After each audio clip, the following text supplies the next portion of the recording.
Jadi Imam Bukhari ketika ditanya, kenapa kamu salim itu bisa mensarai sanad-sanad Rasulullah? Kata beliau, kalau kamu akalnya normal itu ya gampang saja. Terus ditanya, contohkan. Beliau contohnya begini. Pernah syurrahul hadis, para pensarah hadis itu habis otaknya. Gara-gara Imam Bukhari bikin judul begini. Babu sihhati tolakil akhros. Ingat-ingat ya. Babu sihhati tolakil akhros. Bab sahnya tolaknya orang bisu. Orang bisu itu orang nggak bisa ngomong tuh kalau bahasa Jogja itu. Bisu ya? Bisu. Bisu itu cerita bab sah tolaknya orang akhros. Ternyata apa? Sekian riwayat yang dipakai itu begini. Ana wa kafilul yatim kahataini fil jannah. Nabi pernah ngintikan apa? Saya dan yang merawat anak yatim kahataini fil jannah. Wa asyara bi musabbihatihi wal wusta. Pokoknya Nabi ngintikan begini. Paham ya? Maksudnya apa? Betapa yang merawat anak yatim itu sangat dekat dengan apa? Dekat dengan Nabi di apa? Surga. Terus hadisnya berikutnya asyahru hakadha pakai tangan 10, ahakadha wa hakadha wa hakadha berarti 30. Asyahru hakadha wa hakadha wa hakadha berarti berapa? 29. Terus berikutnya hadis Aisyah sholat lama terus ditanya orang di tengah-tengah sholat. Aisyah kenapa sholat lama? Fa'asyarat nahwas sama. Kemudian Aisyah memberi isyarah nahwas sama. Ternyata saat itu gerhana apa? Matahari. Itu surahul hadis bingung semua. Ini cerita tolaknya orang bisusah kok ngelantur kemana-mana. Ternyata maksudnya Bukhari begini. Maksudnya Imam Bukhari. Penjelasan yang namanya tolak itu kan sihot. Ya sihot. Tahu sihot. Akad lah kalau dalam bahasa Jogja mungkin. Kalau kamu nikah kan angkah tuka wazawazwa terus bilang apa? Qabil tu ikahaha wa taswiyah. Terus kalau kamu menceraikan istri kamu bilang kamu saya ceraikan. Yang dikatakan sihot itu adalah ekspresi atau implementasi dari sesuatu. Misalnya kamu ingin tolak, bilang saja tolak. Kalau kamu ingin muji orang, bilang saja begini. Pasti itu maknanya muji. Kalau ingin menyemooh, bilang begini. Nah, artinya gini, kalimat itu bisa diganti isyarah. Saya ulang lagi, kalimat itu bisa diganti. Buktinya Nabi mengisyaratkan saya dekat, bilang begini. Paham ya? Aisyah bilang gerhana, hanya bilang begini. Kalau begitu orang yang bisu ya punya cara menceraikannya. Dia cukup melakukan isyarat. Yang isyarat itu pasti difahami sebagai cerai. Artinya kalau orang memahami Quran hadis seperti itu, hal-hal yang mungkin gak terlintas dalam pikiran Anda, ternyata itu jadi dalil. Artinya apa? Rasulullah yang bisa ngendikan saja kadang menjelaskan sesuatu pakai isyarat. Nah, dengan demikian terus jadi rumus. Al-isyarah al-mufhimah bimanzilatin nutki. Isyarah yang memahamkan sama dengan ucapan. Sehingga ini pengganti ijab qabul. Nah, itu cara-cara memahami istihad, memahami Quran dan hadis. Caranya gimana? Kita harus belajar ulumul Quran. Ya, perangkat yang dipakai seluruh dunia termasuk kitab Itqan itu. Dan kitab Syajaratul Ma'arif itu yang saya kaji dan dikaji seluruh ulama di dunia. Karena saya tidak biasa ngaji tanpa apa? Kitab yang perlu kita kaji. Saya sendiri itu bisa seperti ini ya barokahnya kitab-kitab itu. Jadi nggak terlintas tapi ya tadi Rasulullah yang bisa ngendikan saja, sering iktifa, sering ngalap cukup dengan apa? Isyarah. Oh kalau gitu berarti al-isyarah bimanzilatin nutki. Isyarah itu sama dengan ijab dan qabul. Apalagi ini orang akhros, orang bisu yang nggak bisa ngomong. Lalu kalau tolak kayak apa? Kalau nikah kayak ya, tapi Imam Bukhari itu uniknya tadi bikin judul Babu Sihhati Tolakil Akhros, kemudian cerita anak wa kafilul yatim. Nah, itu kalau orang kan nggak sambung, ini sambungnya di mana? Kok malah cerita anak yatim? Ternyata kata kuncinya kahata ini seperti ini dan orang paham sangat sangat. Makanya hati-hati dengan isyarah karena kalau itu betul mengganti lafaz, berarti Anda kalau nyun sewu melafadzkan tolak terganti isyarah. Ya agak masalah itu. Tapi semoga enggak lah. Istri satu kok dicerai nanti enggak punya istri nanti malah repot. Tapi ini kan saya cerita ilmu saja. Ya saya cerita apa? Cerita ilmu. Jadi kalau ada orang bilang semua yang ada di dunia itu ada di Quran. Itu caranya ya seperti ini. Jangan kayak orang-orang yang terlalu tekstual. Karena kalau seperti ini pasti semua ada di dunia itu ada di Quran. Karena cara pemahamannya seperti ini. Saya sering ditanya kenapa bumi ada likuifaksi macam-macam. Memang dari Quran bayangannya Quran seperti itu. Amin tuman fis sama ayyakhsifa bikumul ardo fa idahiyya tamur. Memang dari awal Allah bikin bumi ini potensinya malah likuifaksi. Potensinya itu melumer. Tamur itu memang maknanya melumer. Dan ketika Allah nyifati bumi wal ardi dzatis sod itu maknanya pecah. Dan Allah tidak sekedar mengatakan pecah, dzatis sod sifat dasar bumi itu mudah pecah. Jadi kalau dzat itu sifat dasar.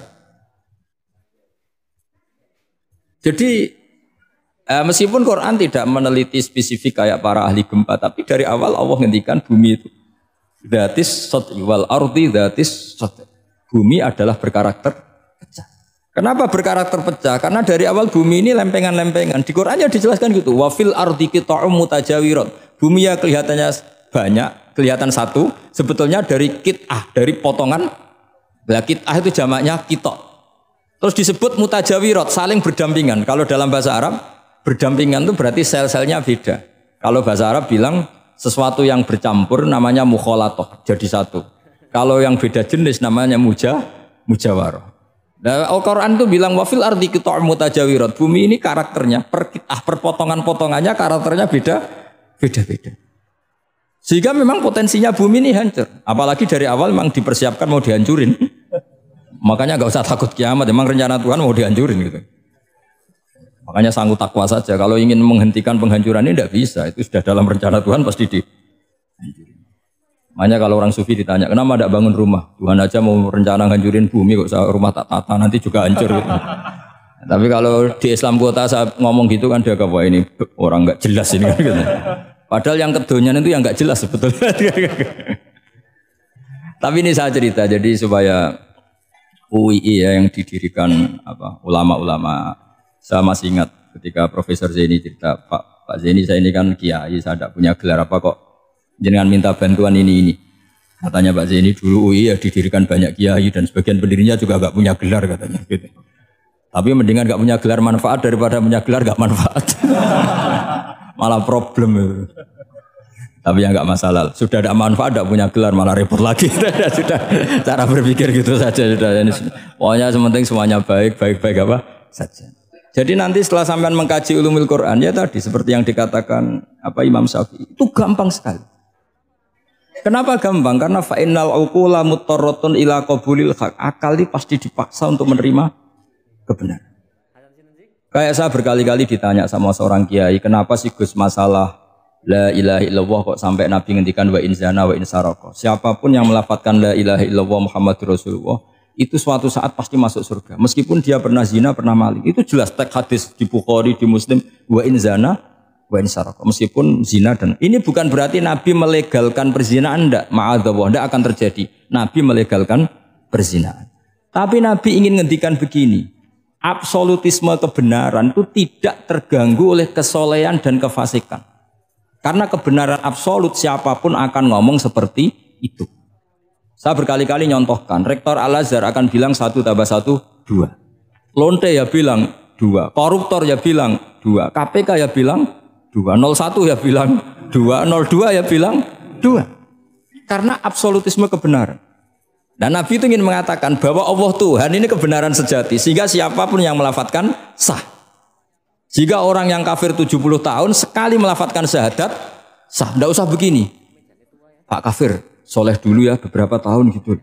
Baru Anda sah melafadzkan kalimat la ilaha. Tidak ada seperti itu. Semua ulama ijma. Orang kafir 70 tahun melafadzkan la ilaha illallah sekali langsung menjadi Muslim. Kenapa sah? Kebenaran absolut tidak bersyarat kesolehan maupun kefasikan. Ya kata tadi orang bilang 1 tambah 1 harus profesor apa anak TK boleh? Jangan mentang-mentang profesor, doktor, rektor, UGM atau UI. Tadi anak kecil bilang berapa 1 tambah 1? 2. Sudah aku tak bilang 4. Tidak bisa. Kebenaran absolut itu orang akan sepakat. Nah Quran itu termasuk kebenarannya absolut. Maka harusnya siapapun bisa memahami Quran. Termasuk orang yang sebelum Islam. Sekarang saya tanya ke sampean, ketika Umar masuk Islam karena dengar Quran itu dulu dengarnya apa dulu Islamnya? Dulu dengarnya dan dia paham. Wa ma huwa min kalamil basar, ini enggak mungkin omongan manusia seindah ini. Karena mudah difahami Quran. Nah sekarang enggak, karena ada sistem akademik. Itu terus orang macam-macam urutannya itu. Jadi repot sekarang. Kalau kata tafsir At-Tabari lebih ekstrim lagi. Itla yuqalu masalan ifham bima la aklalak. Jadi orang-orang kafir ini kan, orang-orang kafir Mekah ini kan Rasulullah jadi nabi ini kan semua orang masih kafir. Enggak ada mahasiswa UI, enggak ada orang NU, enggak ada orang Muhammadiyah. Semuanya orang kafir, semuanya masih kafir. Terus Nabi membawa Quran, maka khitab pertama itu bukan ya ayuhan nahdiyun, ya ayuhal muhammadiyun. Khitab pertama kul ya ayuhal kafirun, karena pendengarnya semuanya kafir. Dan itu mereka paham. Tapi nanti soal hidayat nomor 2, tapi mereka itu yang jelas paham. Sehingga banyak orang kafir yang menjadi muslim karena mendengar Al-Quran. Jadi ini penting diketahui karena kebenaran itu milik siapa saja dan akan mudah difahami. Kayak tadi, kalau 1 tambah 1 2 itu rektor ya bilang 2, anak TK ya bilang 2, musuh kamu ya bilang 2, kamu atas nama sentimen dengan musuh pun tetap bilang. Nah di sini kadang Nabi ngendikan mangqala la ilaha illallah dakhalal jannah wa in zana wa in saraka. Proporsinya seperti itu, bukan berarti Nabi melegalkan zina, bahwa kalimat ini kalimat yang kebenarannya absolut sehingga siapapun sah mengatakan itu, meyakini itu meskipun punya masa lalu seperti itu. Jadi jangan salah makna terus Nabi melegalkan, enggak sama sekali. Jadi saya mohon ini jadikan satu ilmu. Bahwa ilmu adalah tetap apa? Sehingga ada ayat qulil ladzina kafaru iyantahu yughfar lahum ma qad salah. Katakan kepada orang-orang kafir sekali menghentikan kekafirannya yughfar lahum ma qad salah. Maka kekafiran di masa lalu dianggap hilang dan dia hanya dengan status yang sekarang yaitu seorang mukmin. Karena dia disahkan melafadzkan la ilaha illallah. Makanya pernah ada cerita, ini penting saya utarakan ke jenengan. Ada orang kumpul kebo, singkat cerita, kumpul kebo lelaki sama perempuan. Suatu saat Nabi dikasih tahu sama tetangganya, ya Rasulullah, orang yang biasa kumpul kebo itu sekarang sudah nikah. Jawabannya Nabi unik. Alhamdulillah, kira-kira gitu kalau bahasa Indonesia, qad kharaja min sifahin ila nikahin. Dia sudah keluar dari tradisi zina, sekarang dia sudah dengan kehormatan nikah. Maksudnya gini, kalau malam Senin dia belum nikah, kumpulnya akan masih kumpul kebo bertahun-tahun gitu. Paginya dia nikah, malamnya kumpul sudah kumpul sunnah karena sudah nikah. Jadi tak sama seperti tadi. Kalau dia belum melafadzkan kalimat tauhid, ya statusnya dia kafir. Sekali melakukan kalimat tauhid, ya statusnya dia muslim atau mukmin. Sama. Ketika hubungan intim tanpa nikah namanya sifah perzinaan. Sekali nikah ya namanya sunnah. Jadi semudah itu. Dan Nabi tidak tanya macam-macam. Mau ngendikan qad kharaja min sifahin ila nikahin. Sudah keluar dari tradisi sifah menuju nikah. Pertanyaannya gini, kenapa enggak disyaratkan ini itu untuk nikahnya? Misalnya macam-macam lah. Ya sebetulnya syarat itu pasti ada, cuma begini loh. Orang yang ingin menghentikan keburukannya harus kamu katakan sah sekarang juga. Karena kita mengesahkan penghentian keburukan. Jangan lalu orang yang mau tobat malah dipersulit. Jadi misalnya la ilaha illallah, kamu belajar makhraj dulu, bilangnya lah bener. Belajar bahasa Arab dulu. Ya kacau. Apalagi saya persiapkan seremonialnya dulu, nanti di masjid di syuting supaya satu Indonesia tahu yang Islamkan saya itu kayaknya yang engkek itu malah repot lagi. Nah jadi itu teman-teman tentang reaction ngaji kita pada bersama dengan Gus Baha pada kali ini dengan judul yaitu bab sahnya akad atau tolak dari orang bisu. Nah di situ Gus Baha menjelaskan beberapa hal yang sudah kita catatkan. Yang pertama adalah mengenai penjelasan bahwa isyarat atau simbol itu bisa menjadi syarat pengganti komunikasi atau pernyataan. Sebagaimana Rasulullah mencontohkan bahwasannya itu beliau itu dekat dengan orang yang penyantun anak yatim itu seperti halnya telunjuk jari telunjuk dengan jari tengah, artinya sangat dekat di surga kelak. Nah itu isyarat-isyarat yang menjelaskan bahwasannya pernyataan itu bisa diganti dengan isyarat ataupun simbol. Kalimat bisa diganti isyarat itu karena bagaimana jika syigaut akad nikah dari orang bisu. Nah kalimat itu harusnya bisa diganti dengan isyarat. Kalau tidak, maka ijab kabul orang yang bisu itu tidak akan sah, karena orang bisu kan tidak bisa berbicara. Maka bagaimana cara beliau mengungkapkan atau mengucapkan ijab kabulnya ataupun akadnya? Nah, itulah kenapa bahwasanya kalimat itu bisa diganti dengan isyarat, agar termasuk dalam hal ini orang bisu itu juga ketika nikah mengucapkan akad, dan juga ketika ada isyarat ataupun siwat tolak itu juga bisa diucapkan atau berarti sah. Nah, maka dari itu kalimat bisa diganti isyarat atau simbol. Kemudian bumi ini berkarakter pecah dan berkarakter likuifaksi atau melebur. Bumi juga terdiri dari potongan-potongan yang berbeda-beda karakternya. Rencana Allah itu bumi akan dihancurkan, makanya jangan takut kiamat. Nah, bumi ini kan didesain memang untuk dihancurkan karena akan adanya kiamat, dan itu kita harus meyakininya, harus iman pada hari kiamat bahwasanya bumi seisinya ini akan dihancurkan oleh Allah. Maka ya jangan takut hari kiamat, karena itu adalah ketentuan dan itu tanda bukti wujud dari kekuasaannya Allah kiamat itu. Makanya harus kita imani. Kemudian siapapun yang melafalkan kalimat tauhid la ilaha illallah, siapapun itu suatu saat akan masuk surga, meskipun ia ahli maksiat, bahkan berzina sekalipun. Bukan berarti melegalkan zina, tetapi maghfirah Allah itu lebih besar dari segala maksiat. Dan yang terakhir adalah kebaikan itu harus disegerakan, harus harus semangat dalam melakukan kebaikan, segerakan, kalau jangan ditunda-tunda, karena jika nantinya ditunda maka bisa jadi akan kembali ke hal yang salah ataupun ke dalam keburukan. Misalkan ingin taubat, ya harus segera taubat. Misalkan ingin bersyahadat, ya sebagaimana mungkin syarat rukunnya syahadat ataupun syarat rukunnya masuk Islam, udah itu aja yang penting. Jangan yuk kayak tadi dijelaskan oleh Gus Bahak, harus disiarkan di televisi biar nanti terkenal orang yang masuk Islam itu, ataupun orang yang kiai yang mengislamkannya. Wah, itu kayak gitu, nanti kalau menunda-nunda syarat yang tidak perlu itu nanti bisa jadi malah akhirnya tidak jadi untuk masuk Islam. Makanya segala kebaikan itu harus disegerakan dan harus dipercepat. Mungkin itu teman-teman untuk kajian kita bersama dengan Gus Bahak kali ini. Semoga menjadi ilmu yang manfaat dunia akhirat untuk kita semua. Semoga berkah dan berkahi untuk kita, dan semoga kita istiqomah dalam ngaji bersama dengan Gus Bahak dari waktu ke waktu.